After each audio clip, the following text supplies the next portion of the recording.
시편 32편 1절에서 5절까지입니다. 시편 32편은 다윗의 시입니다. 그 표제에 마스길이라고 나와 있는데 교훈의 시라는 뜻입니다. 교훈하는 시. 이 시를 읽는 자로 하여금 뭔가를 가르쳐 주려고 하는 그런 시인데, 특별히 이 시는 이 다윗의 참회의 시입니다. 이 시를 어거스틴이 좋아했다고 합니다. 이 세상에 수많은 종교가 있어요. 그런데 아무리 종교적으로 최선을 다하고 열심을 품고 아무리 높은 경지에 올라갔다 하더라도 죄 문제를 해결할 수 없다면 그가 믿고 있는 그 신앙은 그냥 헛것입니다. 착하게 살려고 하는 그런 노력은 그냥 위선이라고 보면 됩니다. 아무런 의미가 없어요. 성경에 보면은 하나님이 태초에 천지를 만드시고 인간을 하나님의 형상대로 만드셨습니다. 하나님의 형상대로 만드신 이유는 인간과 하나님이 교제하기 위해서, 인간을 통해서 하나님을 이 세상에 보여주고 하나님이 영광을 받으시려고 만드셨습니다. 그 인간이 살 수 있도록 하나님께서는 에덴 동산을 또 마련해 주셨어요. 그 에덴 동산이 낙원입니다. 그런데 그곳에서 인간의 행복이 그렇게 오래가지를 못했어요. 왜냐하면 인간이 유혹에 빠져서 하나님이 명하신 것을 어겼기 때문에, 하나님이 명하신 것을 거역했기 때문에, 자기가 하고 싶은 대로 자기 갈 길을 갔기 때문에 결국은 하나님과 그 동산에서 함께 있을 수가 없었습니다. 남녀가 있었는데 서로 남 탓이라고 서로 우겨댔습니다. 이 지상에 유일하게 남녀만 있는데 반쪽도 아니고 전부 그 남녀가 다 둘 다 죄인이 됐어요. 그래서 모든 인류가 다 죄 아래 놓이게 된 것입니다. 홍수 심판이 임했고 모든 인간은 결국은 구원이 필요하다는 사실을 보여주었습니다. 오늘 시편 32편은 인간의 이런 죄 문제를 다루는 시 가운데 하나입니다. 성경에 보면 이렇게 말해요. 3절에 내가 입을 열지 아니할 때에, 이 옛날 성경에는 토설치 아니할 때에, 이 토한다는 말입니다. 그걸 토해내놓지 않으면 결국은 큰 고통을 겪게 되어진다. 우리가 음식을 먹으면 음식이 속으로 들어와서 이제 그걸 소화를 시킵니다. 소화의 액에 의하여 죽처럼 돼가지고 몸에 다 영양을 이제 공급하게 되잖아요. 그런데 이게 소화가 안 되고 이게 뱃속에 들어가서 썩는 경우가 있어요. 고기를 먹었는데 고기가 소화가 안 된 채 뱃속에서 썩어요. 이렇게 되면 무슨 문제가 생기느냐? 엄청난 이 뱃속에서 고통을 받습니다. 광난이 일어나요. 그걸 이기는 방법은 소화를 시켜야 되는데 약을 먹어도 소화가 안 돼요. 그때 거기서 벗어나는 길은 토하는 겁니다. 토하면 그 고통은 그 순간 끝나요. 아무 일 없듯이. 그런데 그걸 토하지 않고 계속 어떻게 하든 소화를 시켜보려고, 그걸 한번 끝까지 함께 가보려고 하게 되면 너무너무 아프고 힘들어서 나중에는 죽을 지경이 되어집니다. 죄를 하나님 앞에 고백하지 않으려고 우리는 의도적으로 몸부림을 칩니다. 숨기려고, 내가 또 이 죄를 고백하면 내게 손해가 올 거라고 생각합니다. 그런데 오늘 성경에 있는 대로 종일토록 신음하였고 그 괴로움으로 뼛속까지 아픈 경험을 하게 되었다. 그러다가 참회하는 것이 참으로 고통스러운 일이지만 내가 내 입으로 이러이러한 일은 내가 잘못했다고 하나님을 향해서 말하는 것이 고통스러운 일이지만 결국은 용서를 받게 된다. 1절과 2절에 보면 끝에 복이 있도다. 이 복이 있도다라는 이 히브리어가 아쉬려라는 말인데, 이 말은 행복하여라 이런 뜻이에요. 아주 행복하다, 아주 만족하다. 어떻게 하면 그 죄를 사함을 받는 자, 2절에도 정죄함을 당하지 않는 자, 그가 바로 아주 행복하다.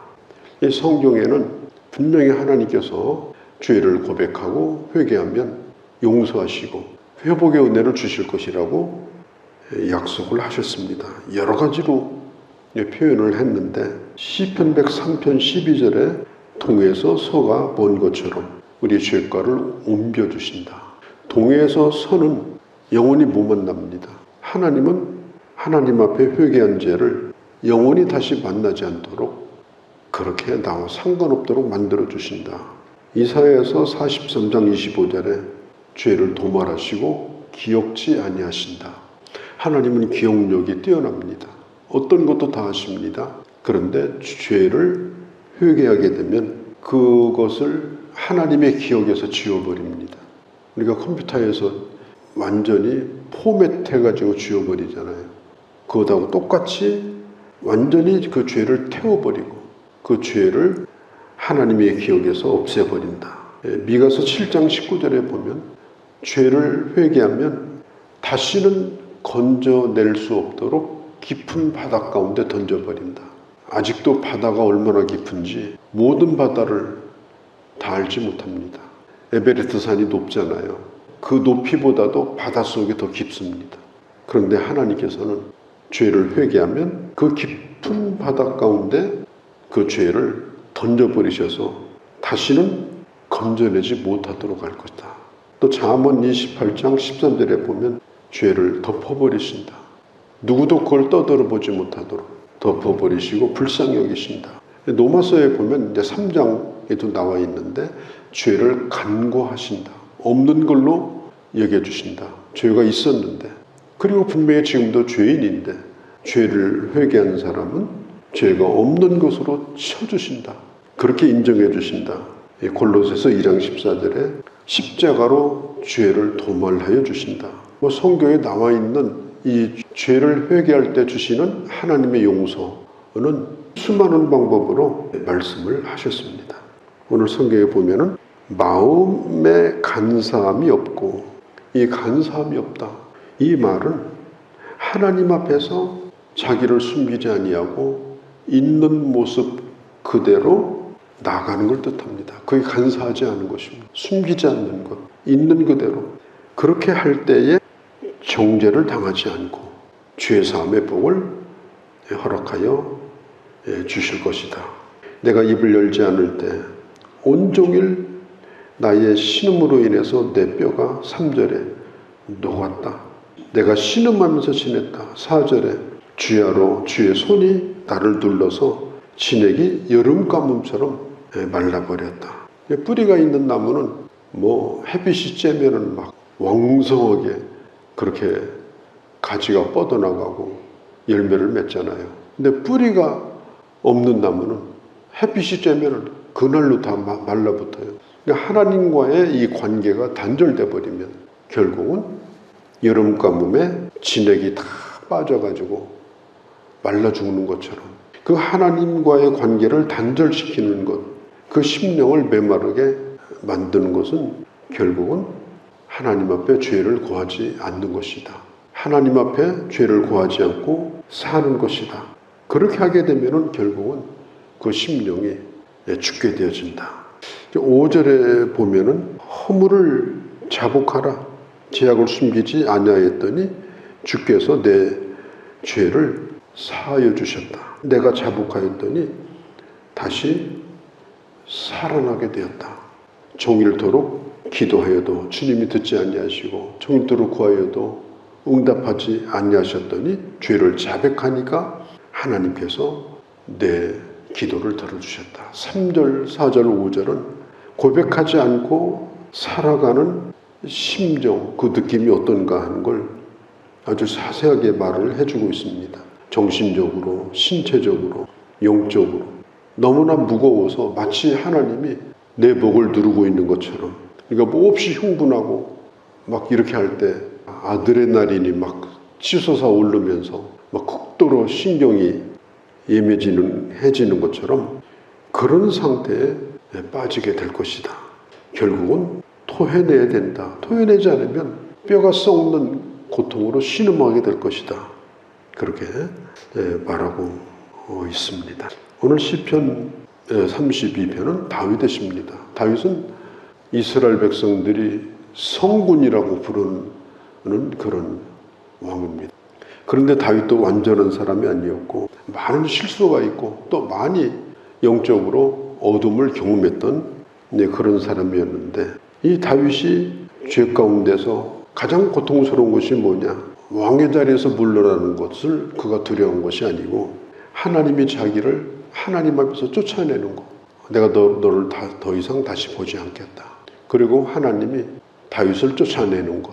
또 한 가지는 성령이 떠나는 것. 성령께서 더 이상 함께하지 아니하고 이제는 도와주지 않는 것. 그것을 다윗은 엄청나게 두려워했고, 그 두려움 속에서 다윗은 결국은 회개하고 회복하고 주님 안에 다시 돌아오게 된 것을 알 수가 있습니다.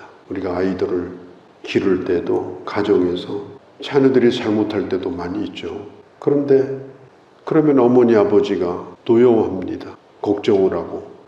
그런데 자녀가 부모에게 자기 잘못을 얘기하고 그리고 눈물을 흘리고 그리고 품에 안기면은 그 들었던 채찍을 놓고 끌어안아 줍니다. 똑같습니다.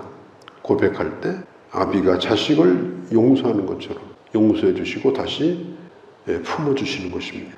오늘 이 다윗은 용서받은 자로서, 이미 용서받은 자로서 이 시를 통하여 교훈하고 6절에 보면은 말합니다. 이로 말미암아 모든 경건한 자는 주를 만날 기회를 얻어서 주께 기도할지라. 진실로 홍수가 범람할지라도 그에게 미치지 못하리라. 회개한 사람의 상태는 어떠냐? 모든 것이 회복되니까 이제는 그 기도가 응답되고 이제는 하나님을 만날 수가 있게 되어지고, 그리고 하나님의 보호를 받는, 하나님이 지켜주시는 그런 은혜를 경험하게 되어진, 우리는 이 다윗의 시를 보면서 우리 마음속에 가지는 생각이 여러 가지가 있을 것입니다. 우리가 상한 마음을 가지고 우리가 하나님 앞에 나갈 때 언제든지 우리가 잊어서는 안 될 것은 하나님은 우리를 용서하신다, 회복해 하신다. 뿐만 아니라 그 관계가 다시 회복되어서 우리의 모든 것들을 응답하시고 우리를 주님께서 철저하게 지키시고 보호하여 주시고, 오늘 마지막 절에 보면 의인들아 여호와를 기뻐하며 또 즐거워할지어다. 마음이 정직한 너희들아 다 즐거이 외칠지어다. 2절에 간사함이 없는 마음과 이 정직한 마음은 뭐냐? 하나님 앞에 있는 그대로 나와 회개하는 것이고, 그럴 때에 진정으로 하나님의 주시는 그 행복을 경험할 수 있다. 죄사함의 복, 이런 복이 우리들 가운데 떠나지 아니하고 그 행복 가운데 살아가는 주님의 자녀들이 되어야 할 줄로 믿습니다. 거룩하신 우리 아버지, 오늘 저희가 시편 32편의 말씀을 들었습니다. 인간은 죄를 지었고 또 스스로 죄로부터 벗어날 수 없는데 예수 그리스도를 이 땅에 보내셔서 내 모든 것을 위해서 이미 주께서 이루심으로 말미암아 누구든지 주님 앞에 나갈 때 죄 용서함의 기회를 주시고 그 행복을 누리게 하시겠다고 약속하여 주셨습니다. 시냇가에 뿌리를 내린 나무와 같이 늘 하나님이 주시는 그 복을 누리며 아버지 하나님 그 복을 드러내는 귀한 자녀들로 저희들 살게 하여 주시옵소서. 우리 주 예수님의 이름으로 기도하옵나이다.